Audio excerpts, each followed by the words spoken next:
Okay, well, good evening, everybody again. Welcome to the session. My name is Alan Friedman, Vice President of the Australian Jewish Association, and I am the MC again for this evening. And good evening, as usual, to David Adler, President of the AJA, and to Ted Lapkin, our Executive Director. And also welcome to our guest for tonight, General Amir Avivi, who we will introduce in a moment. Now, the format tonight is as before. David and Ted will be speaking with our guest until 8:30 p.m, at which point we will open up the discussion with some live Q&A sessions from the audience, so please have some questions ready. So to ask a question, let me remind you that you need to indicate this to us by clicking on the participants icon and then clicking on the raise hand or the green tick, which will catch our attention. So please have some questions ready for about 8:30. And as usual, the chat function is available, so feel free to use that. Now, Brigadier General Amir Avivi began his IDF service as a sapper. It's a name we've heard, and that describes soldiers who clear minefields and blow things up. He rose quickly through the ranks to command the 605th Combat Engineer Battalion in the Golan, and later serving as an aide-de-camp to Chiefs of Staff Dan Chalutz and Gabi Ashkenazi. In 2008, General Avivi was appointed to command the regional brigade, responsible for securing the southwestern border with Egypt. He went on to command the School of Combat Engineering and became Deputy Comptroller of the Ministry of Defence before retiring with the rank of Brigadier General. General Avivi earned a bachelor's degree in politics with first-class honours and an MBA from Israel's National Security College. Earlier this year, he was appointed Executive Director of Bitchonistim. It's an organisation of retired IDF officers lobbying for the extension of Jewish sovereignty throughout Judea and Samaria. And I don't think we disagree with him on that. In 2018, he delivered a speech that introduced his idea for what he called the new state solution that entails the creation of a Palestinian state that encompasses Gaza and the northern Sinai. Brigadier General Amir Avivi, welcome, Shalom Aleichem, and welcome to Australia, if only by Zoom. Thank you very much. It's a pleasure and an honor to be here. Thank you. I'll hand you over. Thank you. I'm going to hand you over to Ted and David to start the discussion going. Amir, bruchim habayim. Thank you. On your Facebook page, the organization that you lead, Habitchonistim, which is, I suppose, best translated as the Securityists, it described itself as a movement of officers, commanders, and combat soldiers from all branches of the national security sector that was created to defend the national security needs of Israel, to enable it to survive and thrive for generations to come. That's my translation from the Hebrew. What led to the creation of the Habitchonistim, and what are the specifics of its policy agenda? Well, for many years, we have seen only one organization of high-ranking officers in Israel called the Commanders for Israel Security. And they endorsed at the time Obama's plan to retreat all the way to the Green Line, the 49th Armistice Line, and cede completely the Jordan Valley and all of Judea and Samaria, all of the heart of Israel, all of our history. And maybe the baddest news about that is ceding our right to defend ourselves by ourselves. I mean, they didn't disagree with the idea that we need the Jordan Valley in order to defend ourselves, but they are pushing an idea that if we sign a piece of paper with the Palestinians or with agreement with Jordan, this in the future would be enough to defend the state of Israel. Now, we have tried these ideas in Gaza, in Lebanon, and we saw the results. We also tried it in Judea and Samaria, and they suffered from more than 1,400 casualties inside the main cities of Israel. And I was extremely worried because these ideas pose an existential threat to the state of Israel. And I thought it was time that the silent majority, I would say, of officers will speak up and defend the right of Israel to live in secure, defensible borders. And when I established the organization in January, we were lucky that it happened when the Trump's plan was presented, and then the talk about sovereignty. And this created huge traction to the organization. And within 6 months, more than 1,200 high-ranking officers, commanders, and warriors joined our organization, and it's growing by the day. Every day we are growing. And the society in Israel is really excited about this, and they finally feel that they are hearing a Zionist, proud nationalist voice from the officers. They expect that from Israeli officers, and we're happy that that's what's happening. Excellent. The only thing I think that all of us will say in response is, hear, hear. Yeah. As Alan mentioned, last year you made a few public policy waves with your new state solution proposal to establish an independent Palestinian state in Gaza and northern Sinai. Can you flesh out this proposal in terms of the details, and what would this mean in terms of the Palestinian residents of Yehuda v'Shomron, Judea, Samaria? Well, first of all, I think that we need to educate the general public and the decision makers outside of Israel and also inside Israel, and get an understanding that trying to solve this issue within the Israeli borders with a country with the width of 70 kilometers, in miles it sounds even worse, you know, like 45 miles from the sea to the Jordan Valley. This is inconceivable. I mean, imagine anybody would tell you that they're trying to squeeze two viable states in an area with the width of 70 kilometers. It's unheard of. And this situation was created by the British at the time, during the British mandate. They could have solved this issue long ago, give Israel enough space to live and create a Palestinian or another Arab state in Jordan or anywhere else for that matter. But they gave the Arabs all of the Middle East, and then in the small area of the land of Israel, they are trying to squeeze two states. It's impossible. Technically, it's impossible. It's not about the ideology. That doesn't make sense. So in this situation, it's either Israel being viable by applying its sovereignty on most of the area, and then the Palestinians are not only divided into different areas, which is Gaza, half of them live in Gaza in a very, very tiny area with the width of 5 kilometers, and half of them in Judea and Samaria, and in none of these places you can really create a viable state for them. So the choice is either Israel is viable and successful, and they are not, and they remain as they are, or you need to think out of the box.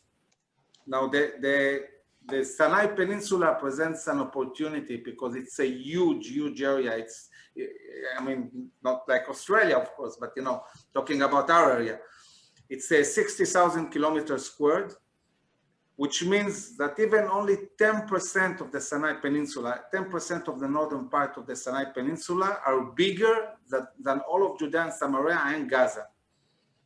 Now, I'm not suggesting to take anything from the Palestinians they already have, but if you enlarge Gaza to the south and take 10% of the Sinai Peninsula along the shores in a very nice place, and it was a lot of potential, then you create actually a viable state for the Palestinians, side by side to the state of Israel and not inside the state of Israel. And it solves the issue in Judea and Samaria, because the problem in Judea and Samaria is the issue of citizenship. We want the Palestinians in Judea and Samaria to have a Palestinian citizenship and not Israeli one. We want to keep being a Jewish state. We want them to have their own citizenship. And for this, you have theoretically three solutions. One is returning them their Jordanian citizenship. I don't see, it can be done, but it's not easy talking about Jordan because it will endanger the Jordanian king. The other possibility is, for that matter, Trump's plan, which is, yes, you Palestinians, you have to understand that you are going to be something like the Vatican or Luxembourg. You want to be really viable, really sovereign, I mean, in all terms. And the other solution is creating a state for them which is viable, and then having the Palestinians in Judea and Samaria getting citizenship in their own country. And Just that, by the way, it goes on the other way. I mean, if you have a Palestinian state in Judea and Samaria, the Gazans will be citizens in this state. And what has been the reaction in Cairo? What has Sisi said about this, if anything? Well, first of all, it's interesting because it's Sisi's ideas. He suggested that already in 2014.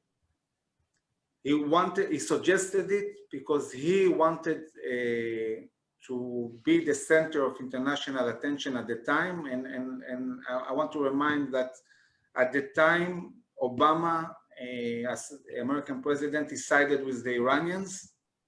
He practically, I would say, stabbed the Sunni world in the back, and especially the Egyptians. And they were looking for a way to become relevant. He completely dismissed this idea at the time. But I think that the Middle East has changed dramatically.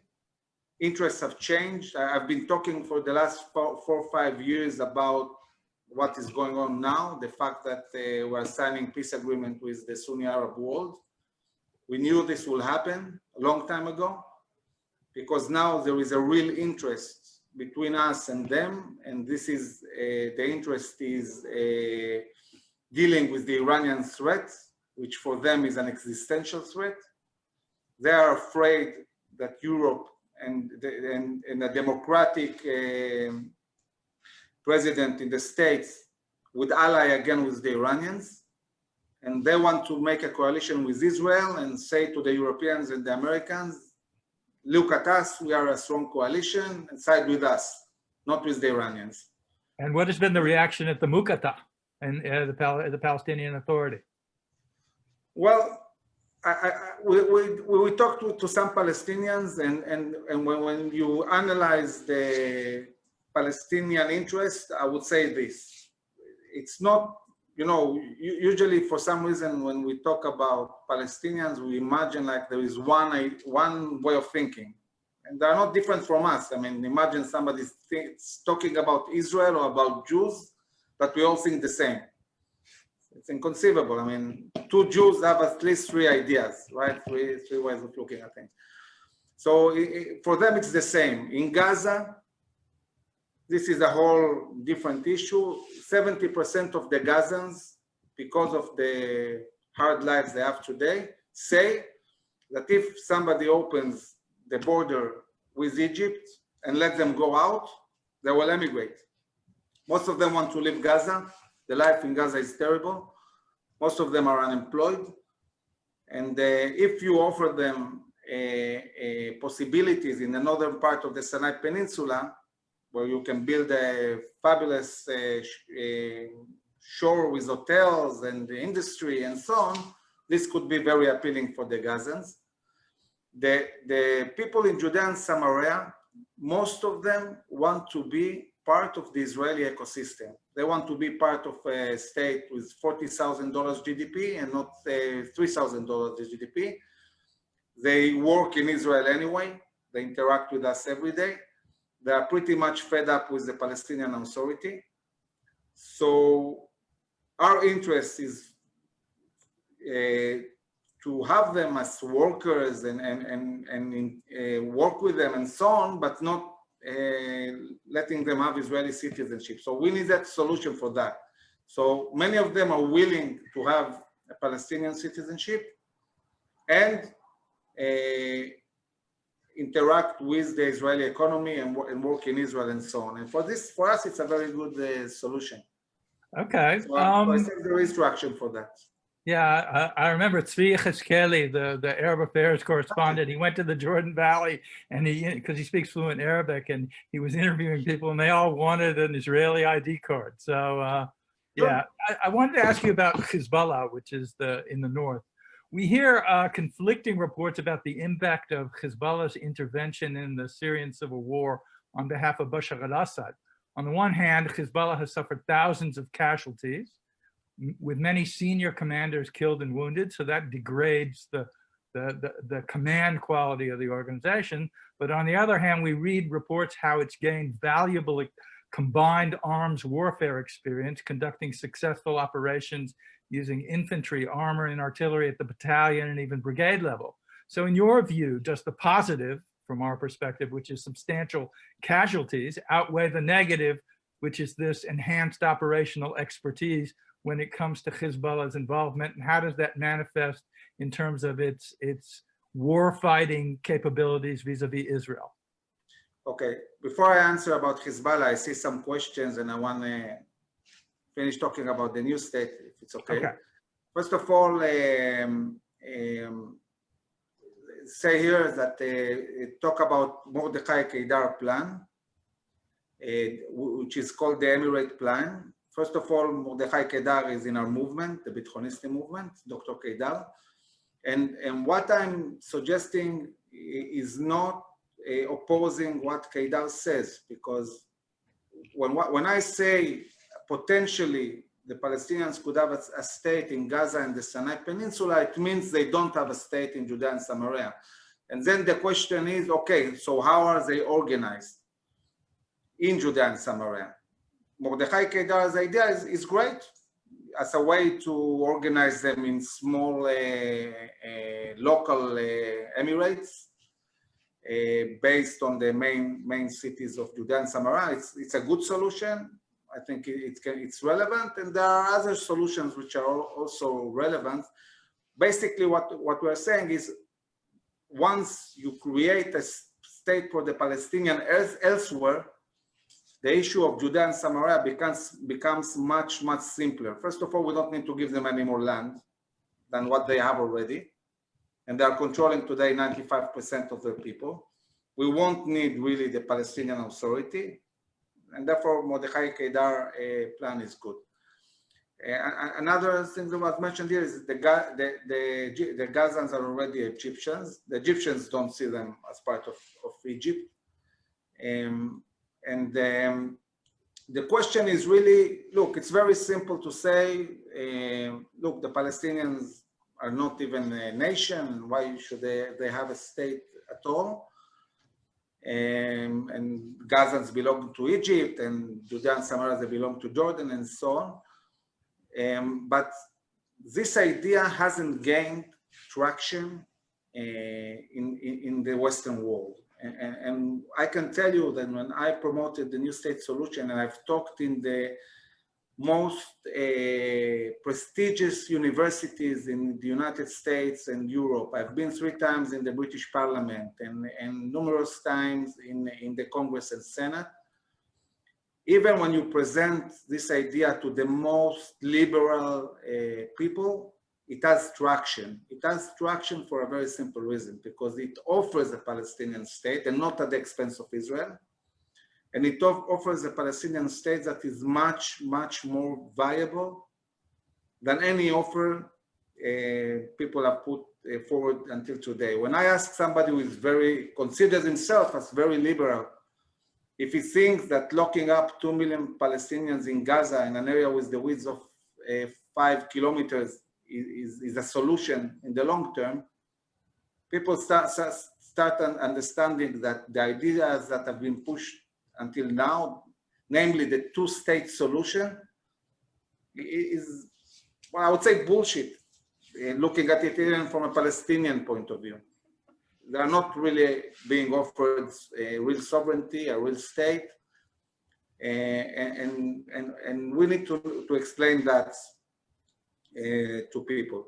Now, the Egyptians the Egyptians have lost their dominance in the Middle East. They are not leading the Middle East anymore. They are not in the center of attention. There are 100 million Egyptians. It's 1/4 of overall Arab population. And from this 100 million, 30 million have nothing to eat, nothing. People in Egypt are starving. And now they are having problems with water because of the dams being built in Ethiopia. So they're in a very, very bad situation and they need international attention. And when I brought this idea, there are many people, high-ranking people in Egypt that are interested in that because it brings Egypt back to being relevant and maybe even leading the Arab world. And this is something they want. And all we ask them is lease 10% of the Sinai Peninsula. That's it. Not even give, lease it. And become relevant for a solution. And I think that when we'll sign peace agreements with more and more Arab countries and the Palestinians will be more and more isolated, this idea will become relevant because I want to explain something about Trump's plan, the way it's perceived in Israel. Trump's plan creates a situation that both the left and right in Israel are stressed. The left is stressed because they pushed forward the idea of full separation and retreat to the 49th Armistice line, to the Green Line. And if we apply sovereignty, that's it. This idea is dead. The right is stressed about this idea because they don't want to give the Palestinians more area in Judea and Samaria, and they certainly don't want a Palestinian state in Judea and Samaria.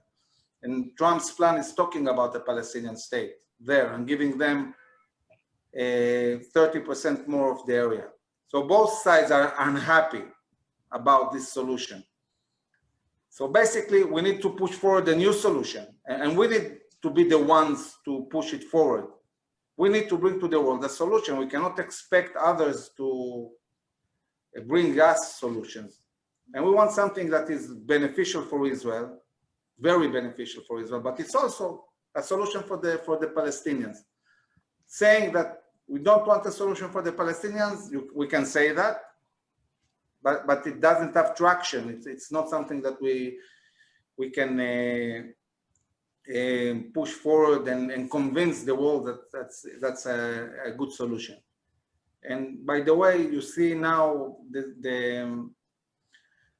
what's going on in Israel, talking about left and right and people, arguing and strikes and so on. And the reason why I like the new state solution, and you can see it in YouTube and Google it afterwards, it's because there is not a single Israeli that can oppose that.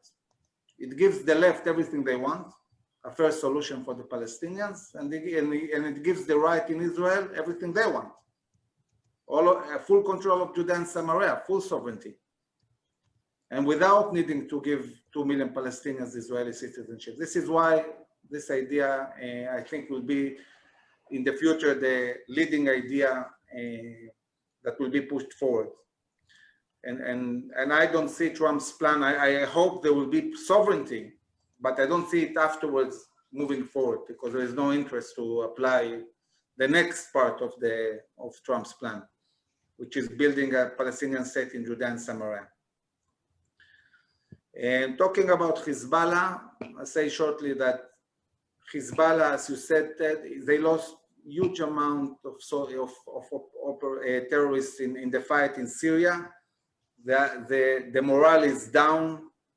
They don't have much budget because the Iranians are also in a bad shape and cannot transfer budget. And what we are seeing now is the beginning of real opposition in Lebanon against Hezbollah.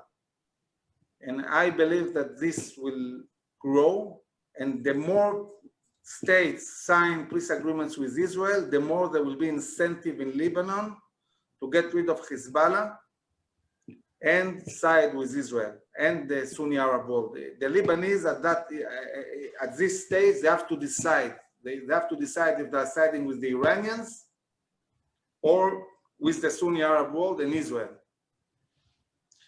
And this will be interesting, and I think that the elections in the States will affect that. It's a huge difference if Trump wins and has 4 more years. This increases the chances of even peace with Lebanon and getting rid of Hezbollah. And what happens if Biden wins? It's 2 different scenarios, I would say. Okay, and my final question relates to Turkey. Erdogan has been on something of a rampage of late, intervening not only in Syria, but now in Libya as well. And he turned the Hagia Sophia, the main church of the Byzantine Empire, into a mosque again when it was turned in by Ataturk into a museum. And he's also, more worryingly, making grandiose claims to mineral rights in the middle of the Mediterranean. And that might have an impact on Israel's plan to build a pipeline to supply Europe with natural gas. Now, I read a couple of weeks ago that there are those in the Israeli intelligence and strategic community who are now saying that Turkey is a bigger threat than Iran. What's your view? Well, I think that Turkey geopolitically is a very important state, and we can only be sorry that it's led by Erdogan and not somebody else. Turkey is a threat. I don't think that there are threats as big as Iran.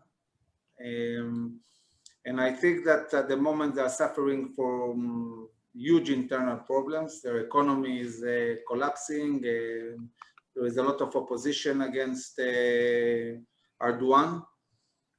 And a lot of tension also between Turkey and Europe, because now is again letting more and more immigrants move from Turkey into Europe. Turkey has tension with Iran. They're competing. The Turks are Sunnis, the Iranians are Shias. Turkey is also has a lot of tension with Russia. So yes, they are trying to push forward. He's intervening in Africa. He's trying to make moves in the Mediterranean Sea, but he's surrounded by countries that push back, like Greece, Europe overall, Russia, Iran, and so on. So it doesn't have a lot of space to maneuver. So, okay, I mean, we have to look out, but I'm not that worried about Erdogan. By the way, my father, was Israel's ambassador in Turkey when Erdogan won his first elections. I think it's the only person who actually Israelis that got along with him. Mm. And this guy is also quite ill with cancer. I don't know how long he will stay there. And I wouldn't be surprised if Turkey will have a civil war in the next coming years. Mm. Okay, I'll turn over to David now. I think David had a question before we go to the public. Thank you. And Amir, look, I'm absolutely delighted to hear what you've got to say, because you're like a breath of fresh air amongst the Israeli military. And when you say that you've had 1,200 senior officers join with your movement, that is so encouraging, because for so many years we've only heard almost leftist apologists from the IDF. I want to ask you a few specific security questions to the extent that you can answer. Staying on Israel's north, we hear a little bit about Israel repeatedly going after weapons stores in Syria or Lebanon that's controlled by Hezbollah, and the term precision-guided missile is something we've heard a bit about, that Iran is trying to help with the upgrade of the missiles to be more accurate. Is Israel on top of that? Is it a serious threat? It's a very, very serious threat, and I want to explain why. Our capability to defend the airspace was built around the Hezbollah rockets. Now, once a rocket is shot, It has a certain trajectory, which we learned how to calculate. And then, first of all, we know exactly where it will fall. So we know how to give the relevant area an alarm and get people in shelter. This is one thing. And it's very precise, so you don't need to get hundreds of thousands of people in shelter, but specifically the area where the missile is going to fall. And the other thing is that when you shoot at the missile and you want to destroy it, since you know the trajectory, you can deal with it. Now, this is talking about rockets. They are bringing in missiles. Missiles don't behave the same way. Not only they are much more accurate, but they don't have a clear trajectory. They can start in a certain trajectory, but then suddenly they change and attack a certain place. This is harder to deal with, talking about air defense. So not only it's not more accurate, but it's also more difficult to attack and destroy. So this is why we are so worried about that. And Israel is doing everything it can with very good intelligence and very good work of the Mossad and the Air Force and so on to attack every place we can, that these convoys and so on. Unfortunately, some of these missiles did arrive to Lebanon, and the Hezbollah at the moment is studying them and learning how to use them. Mm. And we'll have to deal with that. We'll have to be ready to operate and find it in Lebanon and do everything we can to deal with it. Okay. Thank you. That's what we've been hearing, and it's a bit of a worry. In Gaza, of course, less sophisticated, and there's been an increase in the last few months with the balloons and the with the incendiary devices. There seems to be a tension in the IDF whether you should actually just shoot down balloons, or whether you should actually go after the people that are launching them, go after the terrorists that are launching them. What's your view on the way Israel's handling the threat from Gaza?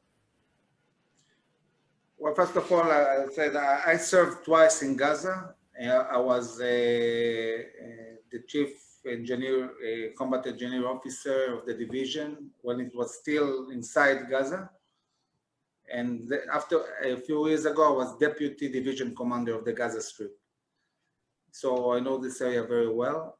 And we have to understand the overall situation. And once we retreated from the main cities and afterwards we disengaged, we created a reality where the terror organizations can build their force like Hezbollah, without us really being able to make a big change in that. And they are getting everything from Egypt. I mean, think about it. Egypt is a country we have peace with, and yet an endless amount of weapons is going through the Sinai Peninsula into Gaza all the time. This is how much we can trust peace agreements, okay? And not being responsible for our own security. So basically, what's the difference today between Judea and Samaria and Gaza? In Judea and Samaria, if you have a terrorist inside, let's say Ramallah, and he wants to build some capability, wants to plan an attack, you will have the same night, small squad, I don't know, maybe 12, 16 soldiers, 2 or 3 vehicles going in Ramallah and apprehending him. That's it.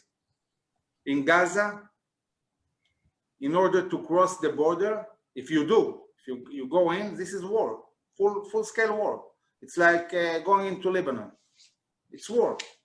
This is the reality that was created in Gaza. And just thinking about people that think that we can copy this reality in Judea and Samaria, it's simply inconceivable. I mean, So the army, the problem for the army today is that Hamas has tens of thousands of rockets. And they say, okay, if we attack, let's say we attack high-ranking commanders in Hamas, the next question will be, okay, what will be the afterwards?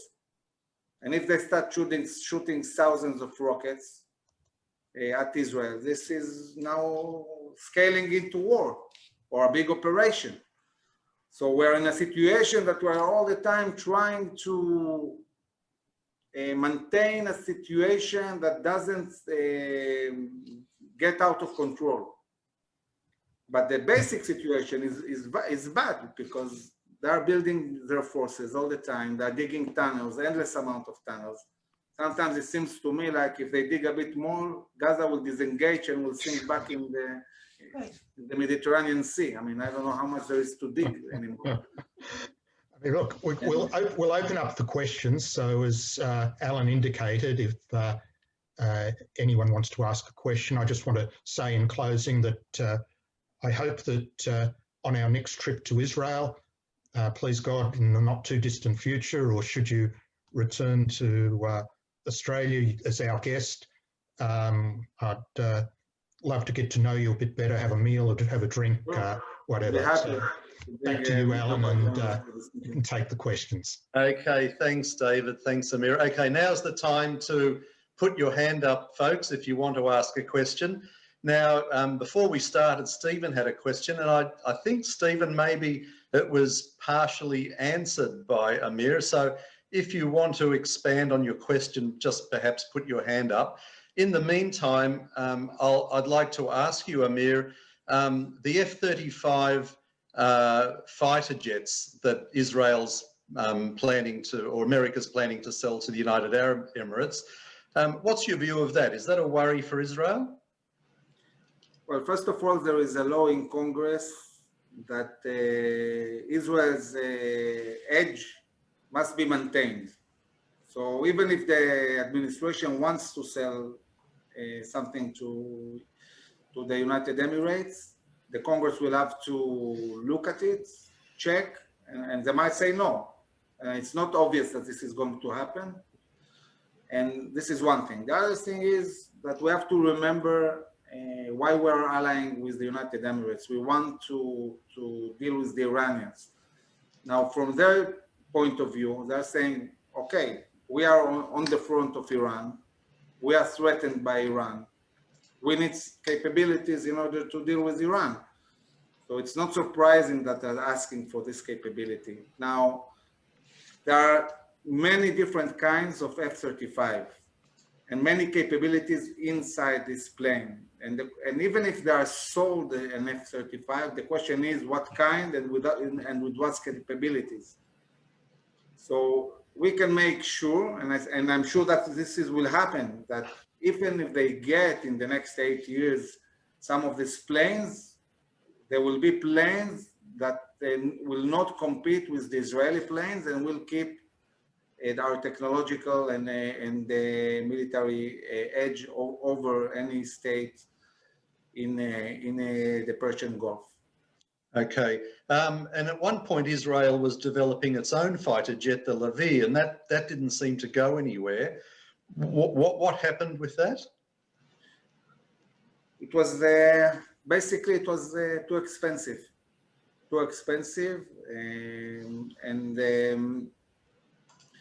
and if you build your own airplane, then you have to acquire it in shekels.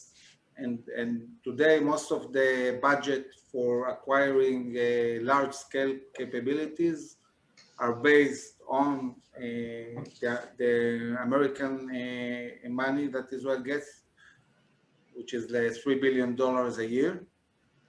So basically, the Americans say, listen, we'll give the money, but obviously you have to buy from us. So they're investing in their own industry.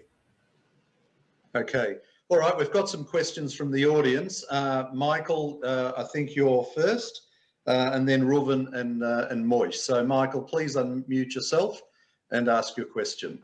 Yeah, Amir, you're talking about negotiating and coming up with all these solutions, the new solution, the two-state solution, the three-state solution. Usually in negotiating, there's two parties. My question is, have the Palestinians ever come up with an alternative option, or have they ever come up with their own solution? And why is it that it's always Israel or America or Europe that are coming up with the solutions? And shouldn't pressure be put on the Palestinians themselves to say, okay, you don't agree with our solution, you come up with a solution? The Palestinians have a solution. Across to the sea. This is their solution. There is no incentive on the Palestinian side to make peace with Israel. Their plan, and this is all of them, I'm talking about all of the leaders, whether it's Hamas, Jihad, the Palestinian Authority, they all have the same plan. And in their plan, there is no Jewish state. And when I am talking about a solution, I'm not looking at them as the people I'm talking to. I want to present a solution that the Americans, the Europeans, the Sunni Arab world agrees to. And if all these parties agree to what we want, this will happen with or without Palestinian consent. Now, one of the ideas we pushed with the Trump's administration from the beginning, and they took this idea, is saying to them, listen, if you want to move forward, stop playing the game of status quo, which means that you push forward an idea, the Palestinians say no, and then nothing happens. We said to the administration, when you push an idea, and in this idea Israel gets something, if the Palestinians say no, Israel gets what they should get anyway. And this is exactly what happened with the idea of sovereignty. What the American administration is saying, and it's a huge change, they say, okay, this is our plan, this is our vision. In our vision, Israel gets 30% of Judea and Samaria, which is the Jordan Valley and all of the towns. And whether the Palestinians agree or not, Israel gets it. And from this point starts the negotiation. And they said to Palestinians, look, if you want to negotiate, you have to change. You have to dismantle the terror organizations. You have to recognize Israel, Jerusalem as a Jewish city. You have to recognize Israel as a Jewish state. You have to change your education plan. Basically, a part of asking them to become Jewish, they need to do everything. And without that, they won't move forward. So I want a solution. If the Palestinians want it or not, it's their problem. But in my solution, Israel gets everything Israel needs, with or without a Palestinian state. Okay, very good. Reuven, your turn. Please unmute yourself and ask your question. Can you hear me? Yep, fire away. I've got actually two questions. First question. Very quickly. Very quickly. Is Naftali Bennett and Yamina backing you all the way? Question one. Question two, the $30 million that was just given to Qatar to Hamas to cease fire, that's obviously going to be used to bring in more weapons. I mean, it goes around, it happens all the time, round in circles. What can you comment on that too? Sure, thank you. First of all, I would say that there are many politicians in Israel that are very, very excited about our movement.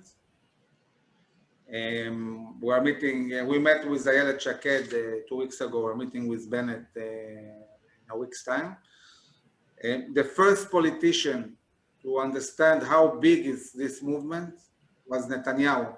I met with him twice, immediately after the elections, and he invited me for a meeting. And afterwards, once they established the government, we came 6 generals to a meeting with him. And following this meeting that was published all over Israel, we got hundreds of phone calls from organizations, from embassies all over the world and in Israel to meet and so on. So yes, it's very important for the right-wing politicians, especially because finally they have an organization that can say that what they think is backed up professionally by military and generals who think the same. So yes, it is a big change. Talking about the money, well, Gaza is in a very bad shape. The money, by the way, is used for salaries. Without these salaries, Hamas won't be able to keep the government. So you either let them fall, and then also probably will be in some kind of war with them, or you maintain them and try to delay the next war with Gaza. Okay, thank you. Moish, please unmute yourself and then we'll go to Leon.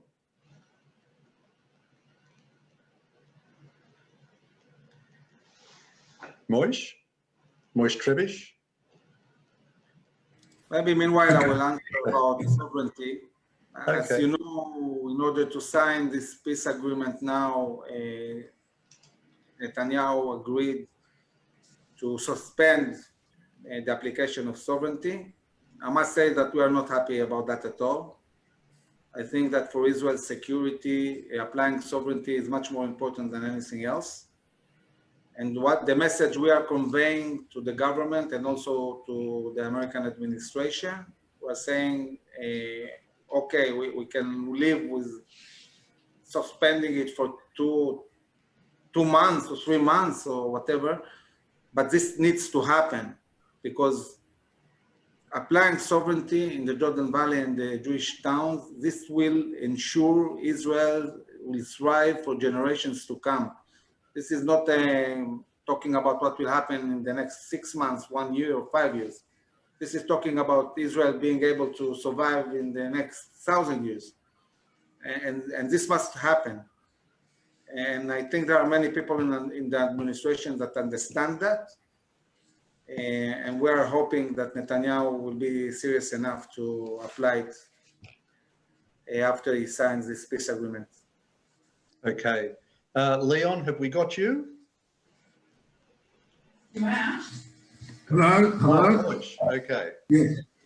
Looking at what you're presenting from the Australian context, we've got friends of Israel on both sides of the political fence in Australia, both the Liberal and the Labor. But when you speak to them and they speak very positively about Israel, Israel has got a right to exist, etc., etc. But constantly you hear this, a two-state solution. Constantly you hear this two-state solution. To what extent do you have to reach out with your plan to politicians around the world that are friendly with Israel, but keep this Megillah of two-state solution? Well, from my experience, most of the people who talk about it, they recite this idea, they don't even know where Israel is on the map. And when you go with them to details, they certainly understand that the specific two-state solution they support doesn't make sense. So I'm happy to talk to any politician and present these new ideas. And as I said, in every single place I presented the new state solution, it had a lot of traction. People related to that because it's also a two-state solution, only a different one, not one that Israel has to give up its security and future, and not one that the Palestinians don't really have full sovereignty. I mean, there are solutions. If the Palestinians will change, they need to change. Okay. Leon, have we got you here? Yeah, I'll unmute Leon in a second. I just want to add one comment that one of the reasons our politicians are stuck on the two-state solution narrative is because there was not an organisation like HAA.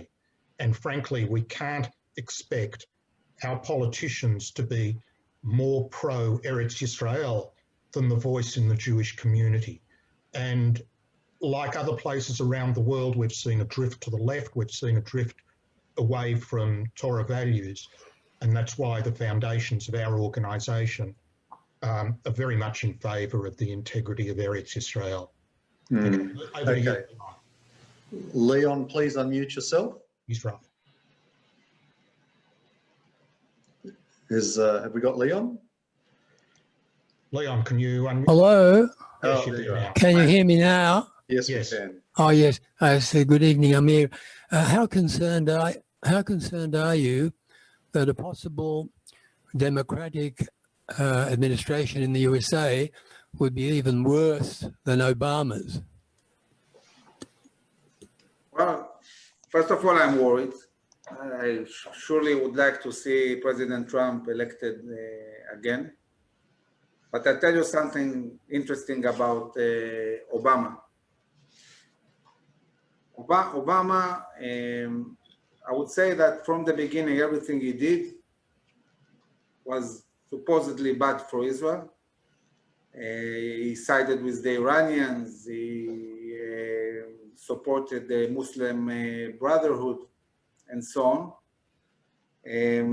But strange enough, everything he did turned out for the best for Israel. We wouldn't have this peace agreement now without Obama. And I explain why. Because once Obama left his alliance with the Sunnis and sided with the Iranians, and he actually affected a lot the war between Shia and Sunni and all the devastation we see in the Middle East. He has a lot of responsibility in that, and he created a situation where our enemies are basically killing each other, annihilating each other. Before him, these states were stable and strong and strengthening Israel. And after what he did, he destroyed the whole Middle East and all our enemies.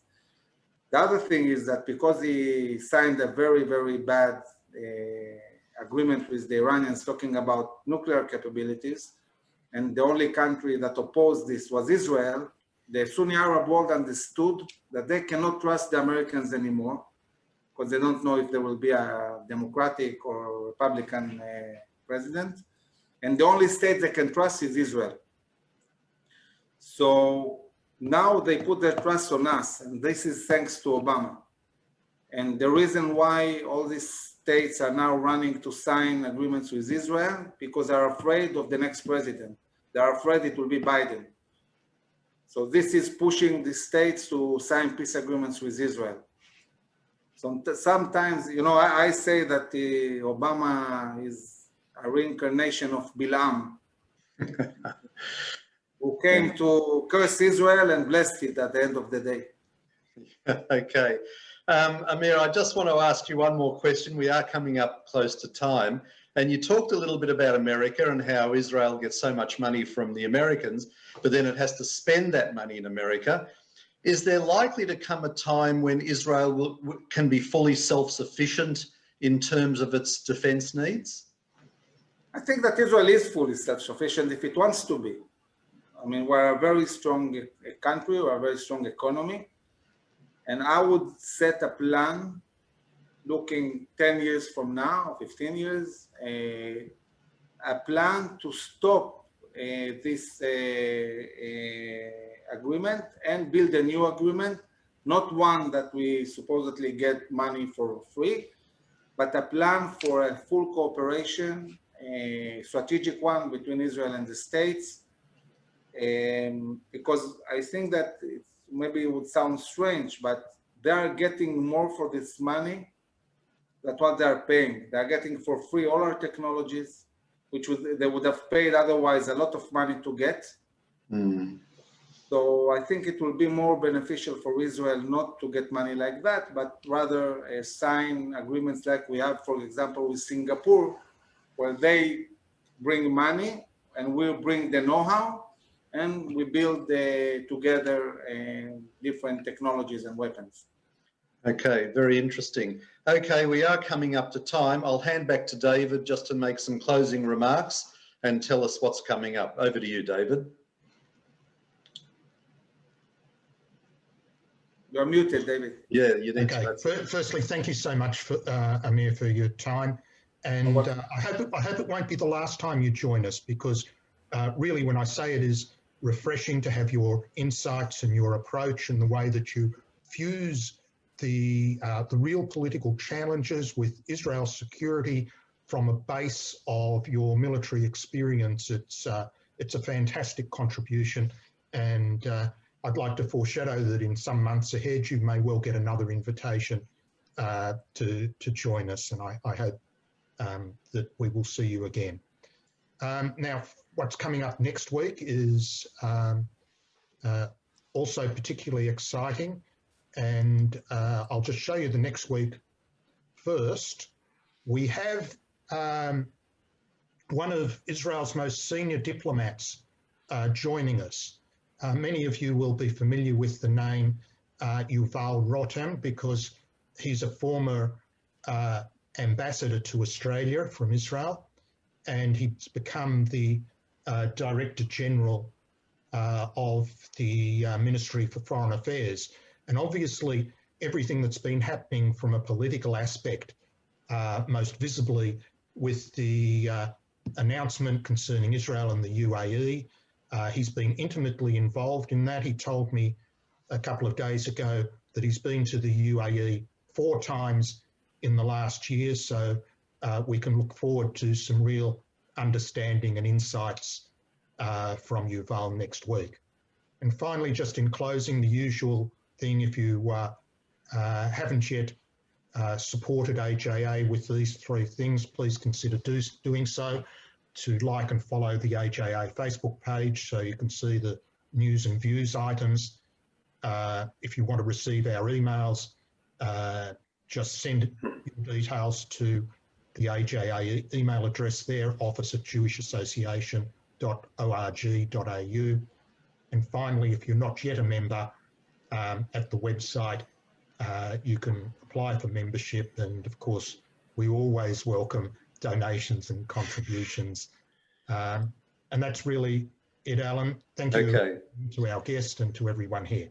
Okay, thanks, David. Amir, thanks from me. It's wonderful to just have such a refreshing viewpoint that we can resonate with. So thanks again for your time.